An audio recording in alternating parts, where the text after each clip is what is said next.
Spain is extending a nationwide lockdown to stem the spread of the coronavirus, signaling that Europe's worst affected countries remain in the pandemic's grip.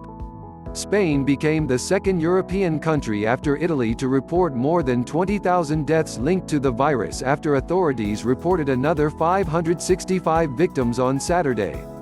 While officials say the outbreak is cresting, cumulative cases rose by 4,499 to 191,726.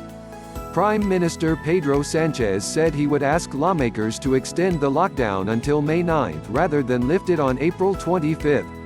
Spain has contained the brutal attack of the pandemic, Sanchez said in a nationally televised speech.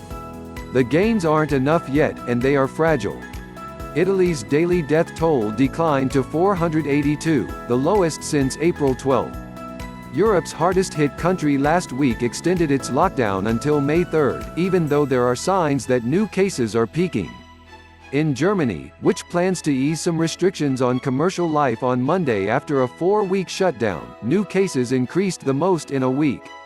France reported 642 new deaths, the smallest increase in 5 days, while the number of hospitalized patients, including those in intensive care, declined further.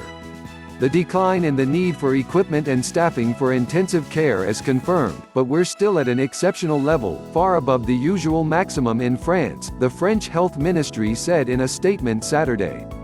Fallout from the coronavirus is likely to trigger the worst recession in the European Union's history, and member nations have been struggling to come up with a coordinated response to the crisis. The lack of leadership has been compounded by President Donald Trump's suspicion of international cooperation. This week he suspended U.S. funding for the World Health Organization, saying it had botched the response to the pandemic.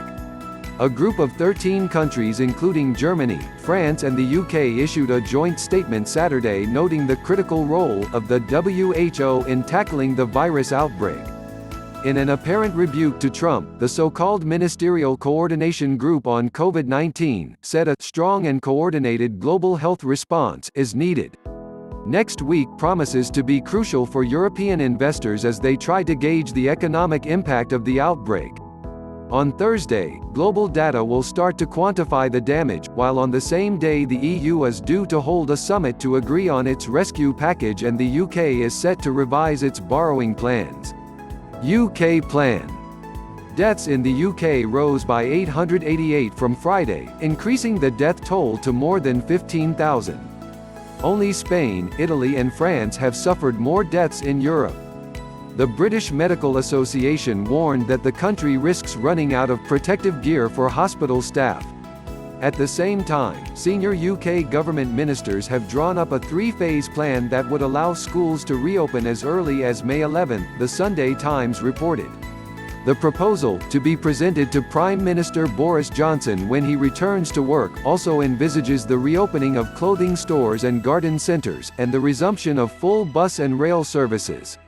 A second phase, beginning in late May or early June, would let more businesses reopen, while pubs and stadium events wouldn't be allowed to until at least July. For more articles like this, please visit us at Bloomberg.com.